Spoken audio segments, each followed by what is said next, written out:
Hello everyone, good morning to all of you. और हम लोग इसके पिछले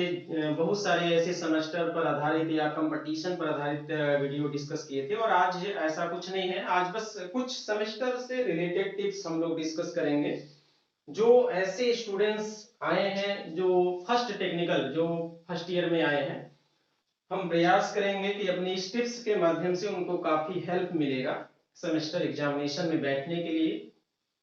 कि किस प्रकार से हम लोग इस सेमेस्टर एग्जाम को देंगे और कैसे इसका प्रिपरेशन, अभी जो कुछ टाइम ड्यूरेशन मिलता है सेमेस्टर एग्जामिनेशन के प्रिपरेशन के लिए, तो आप कैसे करते हैं।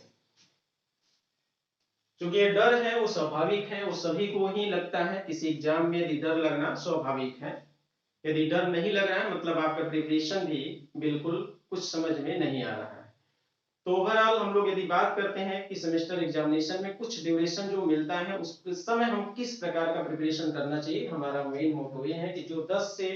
15 दिन या 8 से 10 दिन जो भी प्रिपरेशन लीव जिसको बोलते हैं, उसमें आप कैसे कैसे सेमेस्टर से आधारित क्वेश्चन सॉल्व करेंगे। तो ये माना जाता है कि चूंकि जो 8 से 10 दिन टाइम ड्यूरेशन मिलता है, यदि उसको देखा जाए तो नया क्वेश्चन हमको पढ़ने के लिए पर्याप्त टाइम नहीं रहता है। हम लोग क्या करते हैं उस दौरान कुछ ऐसे पेपर निकालते हैं, कुछ कई सालों का, 4 साल 5 साल जितना जिसका खुद का हो सकता है, 4 से 5 साल हर एक सब्जेक्ट का हम लोग पेपर निकालेंगे। और निकालने के बाद हम लोग देखा जाए कि भाई हर टाइप का क्वेश्चन जो अभी तक हम पढ़ चुके हैं, क्या उससे हम भी सॉल्व कर पा रहे हैं कि नहीं। क्या हर तरह के क्वेश्चन किस प्रकार के आते हैं, जब आप पढ़ेंगे क्वेश्चन तो आपको एक रिकॉल दिमाग में बनने लगेगा कि इस तरह के क्वेश्चन सेमेस्टर में पूछे जाते हैं। तो फिर जब आप रिवाइज करेंगे तो आपका दिमाग उस क्वेश्चन के प्रति ज्यादा फोकस करेगा जिसको आप पढ़ चुके हैं। मतलब पेपर आप पढ़ते रहिए, जैसे मान लीजिए कि हमारे पास आईआरटी के कई साल का पेपर है, तो इसको हम लोग भी अभी क्या करते हैं, पढ़ाते टाइम भी इसको पढ़ा जाता है, कई बार इसको ऐसे पढ़ते रहता है, ताकि तब पढ़ाने के बाद मालूम चलता है कि सबसे ज्यादा जो इम्पोर्टेंट है वो ये है। तब बोला जाता है कि देखो भाई ये 4 साल पूछा गया है, ये 3 साल रिवाइज किया गया है। या हम जब मान लीजिए कि जेई में हम लोग क्लास करते हैं, क्लास लेते हैं, जब जेई में या अदर कंपटीशन एग्जाम में जब क्लास लिया जाता है, तो भी जो पेपर रिलीज करता है, जो पेपर हो जाता है, उसको पहले एक बार देखा जाता है कि अच्छा ये जेई का क्वेश्चन है, ये यूपी आर्बिनल का है। तो आपके दिमाग में जब ये आ जाएगा तो हम लोग फोकस उस क्वेश्चन पे ज्यादा, देखो भैया यूपी आर्बिनल के क्वेश्चन एकदम हाईलाइट करके, या सेमेस्टर में पढ़ाया जाता है जब, तो ये बोला जाता है देखो भाई ये हमारे पास जस्ट पिछले साल क्वेश्चन पुट अप हुआ, इसको ध्यान से पढ़िए। तो आप लोग उस दौरान भी पेपर आप आराम से पढ़ते रहेंगे, ऐसे पेपर को, क्वेश्चन को जब आप रिवाइज करेंगे उस समय, क्योंकि उस छोटे से ड्यूरेशन में जब आप नोट्स रिवाइज करेंगे तो आपको दिमाग उस क्वेश्चन पर ज्यादा फोकस करेगा और दिमाग एब्जॉर्बिंग कैपेसिटी उस समय बढ़ जाएगा। बिना इस पेपर को देखे यदि आप पढ़ेंगे तो आपको बिल्कुल आइडिया नहीं मिलेगा कि हम पढ़ क्या रहे हैं और आने वाले टाइम में आएगा क्या। आप बिल्कुल एकदम एकदम मानसिक रूप में स्वस्थ हो जाएंगे कि भैया जो पिछले 8-10 साल से पेपर पूछते हुए आया है, तो ऐसा नहीं कि इस बार बहुत बड़ा कठिन क्वेश्चन पूछ देगा,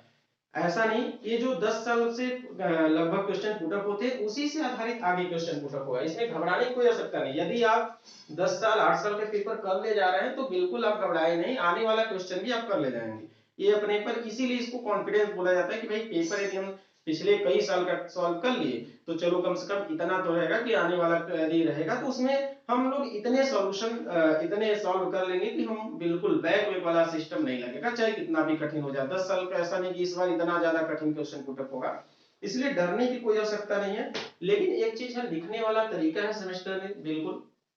आपको लिखना है, जो भी न्यूमेरिकल लगाएंगे उसको बढ़िया सा, जो पढ़ेंगे, पढ़ने के बाद जो गिवन देता है उसको गिवन डेटा एकदम अच्छा सा, यहाँ पर स्टेप फर्स्ट में सॉल्यूशन डाला जाता है, सॉल्यूशन के बाद स्टेप फर्स्ट में गिवन डेटा लिखेंगे, गिवन डेटा में जो जो क्वेश्चन आप पढ़ेंगे उसमें अच्छे से लिखेंगे। और उसके बाद जो क्वेश्चन पुटअप होता है, तो देखो पुटअप होता है तो बड़ा होगा, उसको निकालने से पहले कई वैल्यू को निकाला जाता है, तो जो कई वैल्यू को निकालेंगे वो भी स्टेप बाय स्टेप लगा दो यार, उसके बाद फाइनल रिजल्ट में स्टेप। तो जो स्टेप बाय स्टेप न्यूमेरिकल लगाएंगे तो उसमें मार्किंग जो किया जाता है एज कंपैरिजन टू डायरेक्ट इधर उधर सॉल्व करने से अच्छा किया जाता है।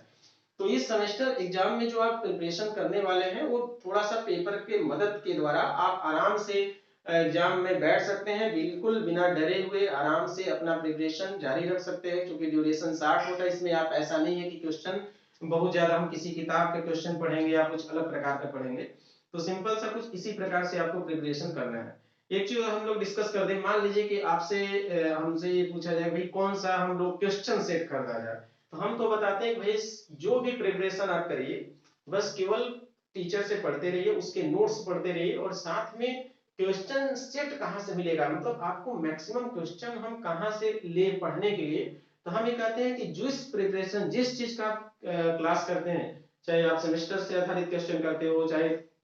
एसएससी जेई से करते हो, चाहे यूपीआरएल, चाहे गेट हो, आईएएस हो, कुछ भी हो, सबसे अच्छा जो क्वेश्चन सेट होता है 20 साल 25 साल 30 साल का पेपर जो भी आता है, आप उसका कलेक्शन करके सिर्फ उसको भी सॉल्व कर ले जाएंगे तो आप समझेंगे कि आने वाला जो कंपटीशन का एग्जाम होगा या आने वाला जो सेमेस्टर एग्जाम होगा वो आप कर ले जाएंगे। कहने का मतलब किसी किताब से क्वेश्चन लगाने की आवश्यकता नहीं है। यदि 10 से 15 साल का पेपर का भी क्वेश्चन सॉल्व कर लिए तो सबसे बड़ा क्वेश्चन सिलेक्शन और बेहतरीन कलेक्शन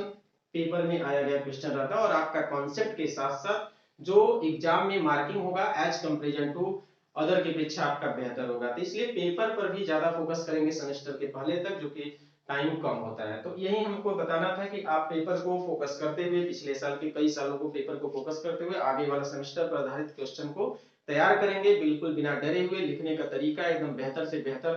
करेंगे, स्टेप बाय स्टेप करेंगे, तो आपको बिल्कुल एकदम अच्छे मार्क्स आएंगे, इसमें कोई दो राय नहीं है। तो आज के लिए बस इतना ही। बाकी हम लोग का जो पेपर सॉल्यूशन वाला टाइप का क्वेश्चन हम जो करते हैं वो जाता रहेगा। आप हमारे इस चैनल को जरूर सब्सक्राइब कर लेंगे,